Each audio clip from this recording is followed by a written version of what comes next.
Jean Ingray, c'est vrai qu'on a beaucoup parlé de cet article 24. Finalement, il y a plein d'éléments qui passent inaperçus et pas des moindres. Ils sont plutôt importants. C'est un peu dommage de passer à côté. Moi, je voudrais votre avis notamment sur le port de l'arme de service en dehors des heures de travail. Vous êtes pour, par exemple? Je suis assez sceptique sur cette proposition, pour tout vous dire, mais le temps du débat va arriver au Sénat. Je pense que le président Larcher l'a rappelé avec force et vigueur tout à l'heure, qu'au bout d'un moment, il y en a marre d'être pris pour des idiots. On y viendra. Et que nous sommes dans une navette parlementaire et que le Sénat va prendre à bras-le-corps ce sujet et qu'il arrivera au début de l'année. Et donc, on aura ces débats. Voilà, il y a des opinions différentes. Il faut aussi se forger son opinion au cours des débats. Mon groupe est particulièrement, le groupe centriste est particulièrement aussi attaché à l'ordre et au niveau, par exemple, on l'a fait avec la loi sur l'enseignement supérieur ou la proposition de Laurent Lafon, l'amendement de Laurent Lafon et du groupe centriste aussi rendant délictuelles les personnes qui vont, entre guillemets, mettre le bazar dans les amphithéâtres et vont punir d'1 an d'emprisonnement et de 7 500 € d'amende. Sont dorénavant punis par la loi, et c'est donc tout le travail législatif que nous avons eu lors de cette loi, mais que nous aurons aussi donc sécurité, sur cette loi. Oui, mais avec des limites, et notamment le port de l'arme en dehors des heures de travail, bof. À titre personnel, pour l'instant, je suis sceptique, mais voilà, il y aura un débat. Donc, et les drones, ça vous inquiète? Non, pas plus que ça. Ça peut être aussi une manière de surveiller pendant les manifestations les différentes étapes, l'avancement des manifestations. C'est vrai qu'il y a eu des mutations au niveau des manifestations ces dernières années, que les syndicats sont peut-être moins présents. J'écoutais Julien Drey à ce sujet qui disait que la culture de la manifestation avait changé ces dernières années. Peut-être que aussi en encadrant avec de nouvelles méthodes et de nouveaux outils, on peut aussi aider au bon déroulement des manifestations. Alors il y a plein d'autres articles dans cette loi, mais on va quand même revenir un petit peu sur l'article 24 dans nos chroniques. C'est l'heure du club. Comment vous voyez tout cela? C'est quoi? C'est un non-respect de la procédure parlementaire? C'est du mépris? C'est de l'amateurisme? Comment vous voyez ça? Écoutez, moi je viens d'arriver au Sénat. C'est vrai que c'est un peu hallucinant. Je pense que votre chroniqueur aurait dû donner un cours de droit constitutionnel à certains députés de la République En Marche, parce que franchement c'est hallucinant. Il y a un mépris total. La CNIL n'a pas été consultée, le Conseil d'État n'a pas été consulté. Et maintenant, le Premier ministre nous dit qu'à la fin du processus législatif, le Conseil constitutionnel va être consulté. Mais franchement, on hallucine. Il y a un travail qui va être fait par le Sénat. Ce n'est pas parce qu'il n'a pas été fait par l'Assemblée nationale que nous ne pouvons pas prendre ce sujet et le travailler. Puis, comme je vous le disais tout à l'heure, pouvoir aussi échanger.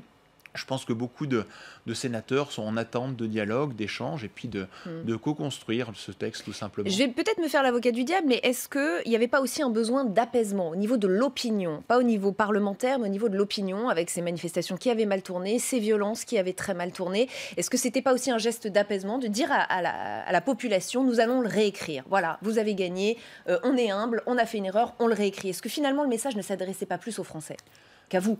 Le travail d'écriture a déjà commencé depuis le mois de janvier. Il y a eu récemment une procédure accélérée sur ce texte. On comprend bien la volonté du gouvernement d'accélérer la cadence par rapport à tous les événements qui sont en train de se dérouler. Mais au bout d'un moment, je pense que les Français ont besoin d'apaisement aussi au niveau de nos institutions. Je pense qu'il y a besoin de calme, de sérénité, et je pense que le Sénat est là pour... La confiance dans la police, elle est en baisse, mais elle reste élevée. On est passé d'un taux de confiance de 80% après les attentats de 2015 à entre 60 et 70% selon les sondages qui ont été faits en 2020. En revanche, il y a un sondage, ELAB, qui date de juin dernier, qui montre que seulement la moitié des Français estiment qu'aujourd'hui les violences policières sont justement sanctionnées et font donc confiance à l'IGPN. Alors Jean Ingray, quand vous voyez, ces chiffres qui montrent les relations entre les Français et la police, qu'est-ce que vous voyez? Vous voyez le verre à moitié plein, le verre à moitié vide, la cote de confiance qui reste élevée ou la cote de confiance qui s'érode? Ça baisse beaucoup, Oui, ça baisse, mais c'est comme dans toutes les situations. Quand vous avez un danger imminent, on a forcément confiance en ceux qui nous gouvernent et puis en ceux qui nous protègent aussi, donc aux forces de police. Et puis ça s'étiole au fur et à mesure puisqu'on revient dans une situation un peu plus habituelle. Il y a eu aussi les manifestations, il y a eu aussi des images de manifestants qui pouvaient être violentés. On peut imaginer que ça a aussi eu un lien. Il y a des abus des deux côtés, donc il faut vraiment faire la part des choses, ne pas tout mélanger. Je pense qu'il faut vraiment, dans ces cas-là, faire preuve de réflexion et que ça soit dans les deux cas, avoir beaucoup de fermeté pour pouvoir envisager... entre guillemets, un apaisement au niveau... Vous êtes d'accord avec Gérald Darmanin quand il dit qu'il n'y a pas de divorce police-population? Je sais pas, moi vous savez, j'étais encore il n'y a pas si longtemps un élu local, maire de Remiremont, et dans ma commune j'avais armé la police municipale. C'était une nouveauté, comme beaucoup de mes collègues Nous sommes passés à l'armement de la police et je pense que ça rassure tout d'abord la population, puis ça rapproche aussi la police, qu'elle soit municipale dans le cas de l'armement, mais aussi la police nationale. Il y a de plus en plus d'actions, on le voit avec la police nationale qui vient, par exemple, dans les cités, jouer au foot avec les gamins, différentes choses qui sont mises en place pour rapprocher la police nationale de la population. Est-ce que pour vous, ce pass culture a raté son objectif ? En tout cas, c'est plutôt un problème d'allocation des ressources. Le Sénat hier s'est positionné sur le fait que les moyens qui étaient donnés pour ce pass culture n'étaient pas utilisés. Donc au bout d'un moment, il y a des moyens. Et au vu de la situation du patrimoine dans nos territoires, les sénateurs, et nous avons décidé avec la commission culture d'allouer ces moyens sur le patrimoine, pour qu'on puisse, entre guillemets, aussi participer à la relance économique de notre pays, avec aussi des entreprises qui sont en berne au niveau de notre patrimoine depuis des mois.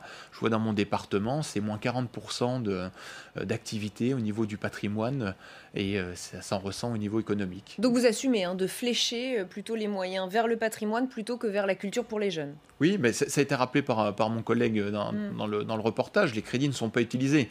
Donc au bout d'un moment, des crédits qui ne sont pas utilisés, on préfère les utiliser et faire des propositions. Et là, le Sénat est force de proposition, on préfère, entre guillemets, restaurer notre patrimoine et faire fonctionner l'économie. À la place du pass culture, Fanny, les sénateurs voudraient abonder d'autres programmes donc. Oui, et justement, vous venez de le dire, Jean Ingray, les sénateurs préfèrent que le budget aille vers le patrimoine, que le patrimoine bénéficie de crédits supplémentaires. Hier, les sénateurs ont donc adopté, vous l'avez dit, un amendement qui prévoit de transférer 20 millions d'euros prévus pour le pass culture vers la préservation du patrimoine. Alors Jean Ingray, on vient de l'entendre, ce pass culture qui est destiné aux jeunes représente environ 1% du budget global de la culture. Est-ce qu'il était vraiment nécessaire de le revoir à la baisse ? C'est tout simplement une proposition. Je pense que le Sénat est là pour proposer. Madame Bachelot, Madame la Ministre, naturellement défend une promesse du Président de la République lors des dernières élections présidentielles. On peut la comprendre, mais c'est vraiment... Entre guillemets, les sénateurs aiment la culture et aiment le pass culture. Le problème n'est pas là. Le problème, c'est d'allouer des moyens. Et là, on l'efficacité. Et l'efficacité d'un moyen. Le sénateur Ouzoulias et d'autres collègues l'ont rappelé.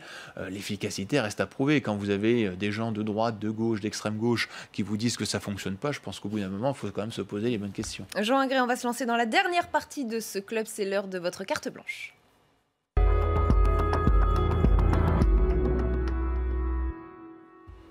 Et cette carte blanche, c'est un coup de gueule, on peut le dire comme ça, contre la SNCF qui veut fermer les petites lignes. Oui, ça fait un moment qu'on entend avec mes collègues dans différents territoires ce petit bruit, cette petite musique, entre guillemets, que la SNCF voudrait fermer certaines lignes TGV. Et nous sommes particulièrement attachés avec les élus de la région notamment, qui ont fait passer une motion de défense de ces lignes avec notamment le président Rotner à la manœuvre, de défendre notamment ces lignes TGV que les habitants, les contribuables que nous sommes, avons payé à hauteur de 900 millions d'euros.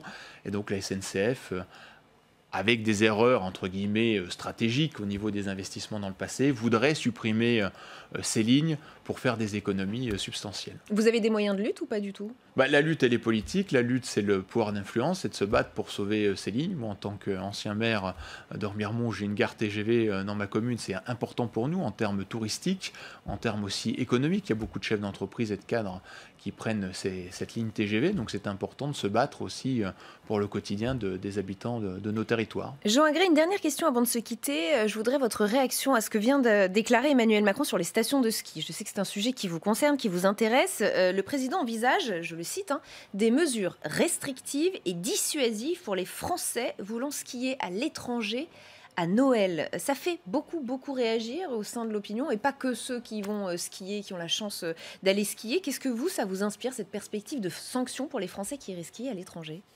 Je pense que c'est malheureux d'en arriver là. Notre économie touristique, je vois dans le massif des Vosges, est en train de mourir par ces mesures qui sont complètement ubuesques, où vous avez le droit d'aller dans des stations de ski, mais ne pas utiliser les remontes ski. C'est totalement fou. Et je pense qu'au bout d'un moment, on devrait quand même un peu assouplir tous ces dispositifs vis-à-vis du Covid que nous avons actuellement pour permettre aux Français de pouvoir aller consommer et aller skier dans nos stations de ski, alors que les Français vont aller dans les stations de ski en Suisse ou dans d'autres pays limitrophes. Donc pour vous, plutôt que de sanctionner ceux qui iraient à l'étranger, il faut de toute façon rouvrir les remontées mécaniques partout, point, et puis on laisse les gens responsables ? Totalement. Je pense que chacun doit être responsable devant ses actes, et il faut aussi permettre à nos commerces et aux différentes personnes qui vivent du tourisme en règle générale. Il y a plus de 110 000 personnes en France qui vivent du tourisme, donc il faut les aider. Merci Jean Gray d'avoir passé